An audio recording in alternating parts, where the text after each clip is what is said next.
बिहार में चुनावी नतीजे आने के बाद लगातार स्थिति ऊहापोह जैसी ही बनी हुई है, क्योंकि अभी तक यह तय नहीं हो पाया है कि नीतीश कुमार कब शपथ लेने जा रहे हैं। हालांकि उनके शपथ ग्रहण की तैयारियां चल रही हैं।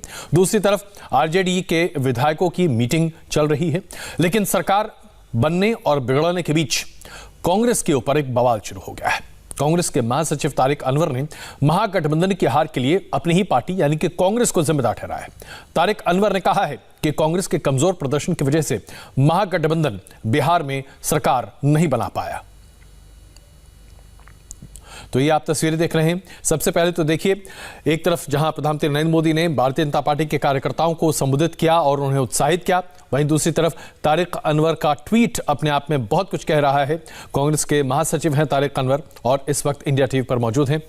तारिक जी, आपका बहुत स्वागत है इंडिया टीवी पर। धन्यवाद। आपने जो ट्वीट किया, आपने जो बातें कही, उससे तो ऐसा लगता है कि आप अपनी पार्टी से नाराज तो हैं, लेकिन क्या ये बगावत के सुर भी हैं? बिल्कुल नहीं, हम लोग पार्टी के समर्पित कार्यकर्ता और हमेशा पार्टी के साथ खड़े रहेंगे। हमने जो ट्वीट किया है वो सिर्फ इस चुनाव को लेकर किया है जी, और जो हमारी पार्टी का जो परफॉर्मेंस रहा है उससे मैं दुखी हूँ, आहत हूँ और आने वाले समय में मेरी ये राय होगी जी कि हम लोग बैठें, जो बिहार का जो शीर्ष नेतृत्व है कांग्रेस का वो बैठे, जो उम्मीदवार थे वो बैठे, जिला कांग्रेस कमेटी के जो अध्यक्ष हैं वो बैठे और सब मिलकर इस पर विचार करें, चिंतन करें, मंथन करें कि आखिर क्या वजह है कि हमको इतनी कम कामयाबी हुई या सिर्फ हमको इतने कम सीट्स प्राप्त हुए। हमें याद है कि 2015 में हम 41 सीटों पर चुनाव लड़े थे जी,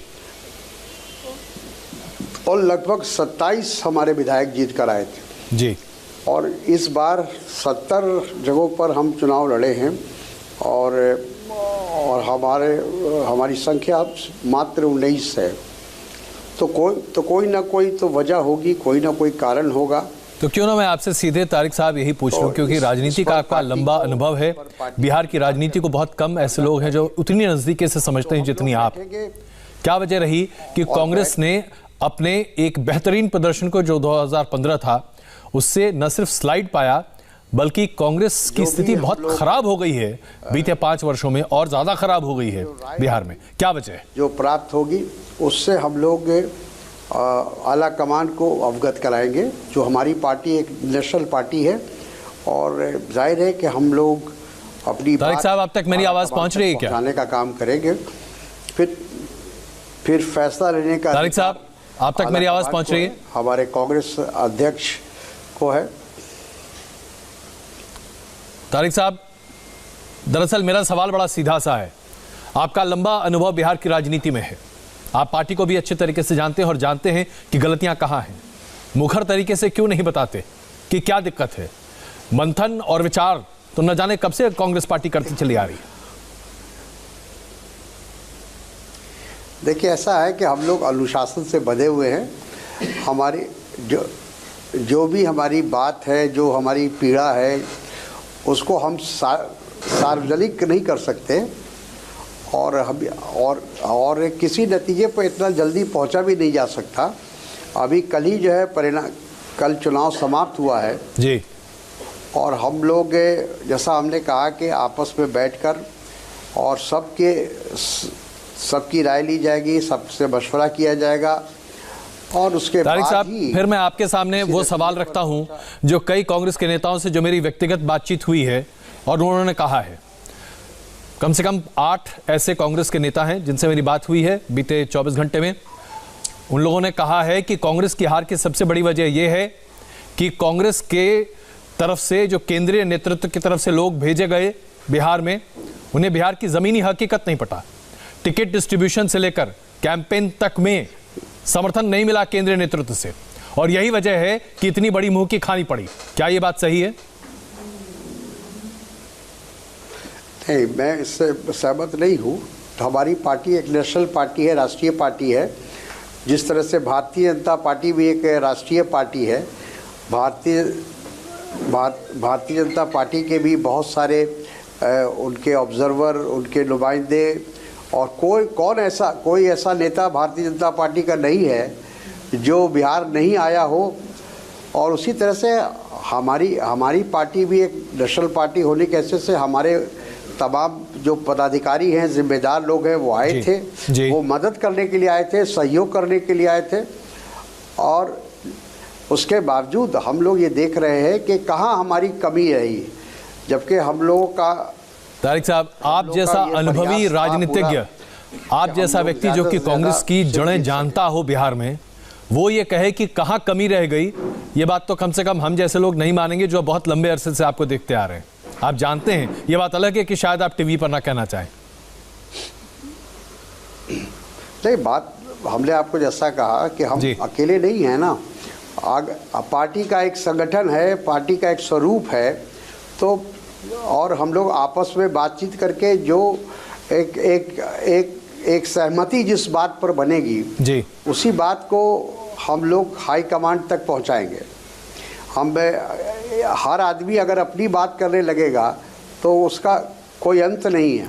चलिए, एक और सवाल मैं आपके सामने रखता हूं, क्योंकि ये सवाल खुद कांग्रेस पार्टी के उम्मीदवार खड़े कर रहे हैं जो कि मैदान में थे। कांग्रेस पार्टी के उम्मीदवारों का कहना है कि राहुल गांधी से जब वो रैलियों के लिए निवेदन कर रहे थे तो उनके पास इतना वक्त नहीं था, और मजबूरन तेजस्वी यादव से गुजारिश करनी पड़ रही थी लोगों को कि वो आए और उनके कैंपेन करें। क्या ये स्थिति थी?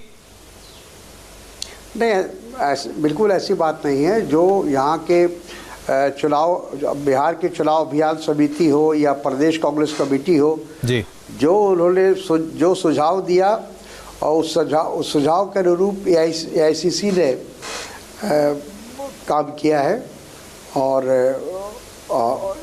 उसमें कहीं कोई कमी नहीं छोड़ी गई है, किसी तरह का कोई सहयोग देने में कोई कमी नहीं छोड़ी गई। लेकिन फिर भी जी, इन तमाम चीज़ों के बावजूद हम मानते हैं कि कहीं ना कहीं हमसे चूक हुई है, कहीं कोई कमी रह गई है। चलिए, अब एक और महत्वपूर्ण मुद्दा जो आपने उठाया, असदुद्दीन ओवैसी का। असदुद्दीन ओवैसी आज बिहार की राजनीति में एक ऐसा किरदार बन गए हैं जो शायद आज से 5 साल पहले बहुत उनका मायने भी नहीं था, और ये कांग्रेस पार्टी के लिए शुभ संकेत तो नहीं है। क्या आप सिर्फ मुस्लिम वोट बैंक की यहां पर बात कर रहे हैं, या दरअसल आप देख रहे हैं कि समाज का एक बड़ा तबका अब बहुत कट्टरवादी होने जा रहा है? देखिए, ये तो हम लोग पहले से कहते आए हैं और आज फिर उसको हम दोहराएंगे कि हम चाहे वो हिंदू सांप्रदायिकता हो या मुस्लिम सांप्रदायिकता हो, हम उसके साथ कभी नहीं जाएंगे। हम एक धर्मनिरपेक्ष पार्टी है, कांग्रेस की एक अपनी विचारधारा है, उस विचारधारा से हम कभी भी हटेंगे नहीं। चाहे हम सत्ता में आए चाहे नहीं आए, हम लोगों की भावना से खेलने का काम हम नहीं कर सकते। ये बात सही है कि ओवैसी जी का वहाँ आना, MIM का आना बिहार के लिए एक खतरे की घंटी है, और ख़ास तौर पर जो धर्मनिरपेक्ष और सेकुलर पार्टियां हैं उनके लिए खतरे की बात है। क्यों खतरे की घंटी है? इस बात पर जरा चर्चा कीजिए। MIM जो है वो भारतीय जनता पार्टी की B टीम है, वो जितना मजबूत होगी। चलिए, इसके आरोप लगते रहे, लेकिन असदुद्दीन ओवैसी MIM बिहार के लिए खतरे की घंटी क्यों है? क्या बिहार का मुसलमान अब बहुत अलग नजरिया रखेगा, और अगर ये होगा तो क्या ये बिहार के लिए दुर्भाग्यपूर्ण होगा? जरा दोहराएं अपना सवाल। मैं ये कह रहा हूं कि असदुद्दीन ओवैसी बिहार के लिए बुरी खबर क्यों है? क्या बिहार का मुसलमान अब ज्यादा कट्टरवादी हो जाएगा? और अगर ऐसा होगा तो उसका दुष्परिणाम बिहार को क्या भुगतना पड़ेगा? नहीं, देखिए, वो तो हमने आपको पहले ही कहा कि वो तो भारतीय जनता पार्टी का एक सिक्के के दो रुख हैं जी, एक सिक्के के दो रुख हैं। तो भारतीय जनता पार्टी एक तरफ है तो एक तरफ MIM है, या ऐसी जमायतें हैं। एक हिंदू कट्टरपंथी तैयार करने का काम कर रहा है तो एक मुस्लिम कट्टरपंथी तैयार करने का काम कर रहा है। हम इन दोनों के विरुद्ध में हैं और इन दोनों से लड़ाई लड़ेंगे। एक आपके सामने मुनव्वर राणा साहब का ट्वीट मैं रखना चाहता हूं, और मैं चाहूंगा कि आप इस पर जवाब दें अगर संभव हो सके तो। मुसलमानों, तुम्हें ओवैसी की जीत और बिहार की हार मुबारक हो। मैं तो शायर हूं, मेरी बात कहां मानोगे? तुमने झुठला दिया दुनिया में पैगंबर कितने हैं। क्या कहेंगे आप? मुनव्वर राना साहब का ये ट्वीट उस खतरे का आभास है? मुनव्वर राना ऐसा है, हमारी पार्टी के नहीं है जी। वो एक शायर है, कवि है, उस हैसियत से हम उनको जानते हैं जी। वो भी हिंदुस्तान की राजनीति में है या उत्तर प्रदेश की राजनीति में उनकी कोई हिस्सेदारी नहीं है। वो उनका व्यक्तिगत उनकी राय हो सकती है, लेकिन जहाँ तक कांग्रेस की विचारधारा है जी, सारा देश जानता है, सारी दुनिया जानती है कि कांग्रेस की क्या विचारधारा है। हम लोग किसी भी कीमत पर सांप्रदायिकता को बर्दाश्त नहीं कर सकते। समाज को तोड़ने वाली शक्तियां, समाज को बांटने वाली शक्तियों के खिलाफ हम लड़ते रहे हैं, चाहे हम चुनाव जीते चाहे हारे, इससे कोई अंतर नहीं पड़ता है। लेकिन आपने यहाँ बहुत महत्वपूर्ण बात की तारिक साहब, और वो ये कि आज कांग्रेस को आत्ममंथन करना चाहिए, विचार करना चाहिए कि आखिरकार 27 सीटों से बढ़कर 37 या 40 क्यों नहीं हुए, 19 पर क्यों आ गए। और शायद कांग्रेस के लिए वक्त बीत चुका, क्योंकि बहुत बार शिकस्त देख चुकी है कांग्रेस पार्टी। इसके बावजूद क्या वाकई में कांग्रेस पार्टी चेत रही है? जब तक तारिक साहब जैसे नेता कांग्रेस में हैं, कम से कम इस पर उम्मीद तो बनी ही रहेगी। बहुत धन्यवाद इस चर्चा में शामिल होने की तारिक साहब। हम यहाँ पर एक छोटा सा ब्रेक लेते हैं और उसके बाद आपको ले चलेंगे पटना, वहां पर क्या हलचल है बताएंगे आपको छोटे से ब्रेक के बाद।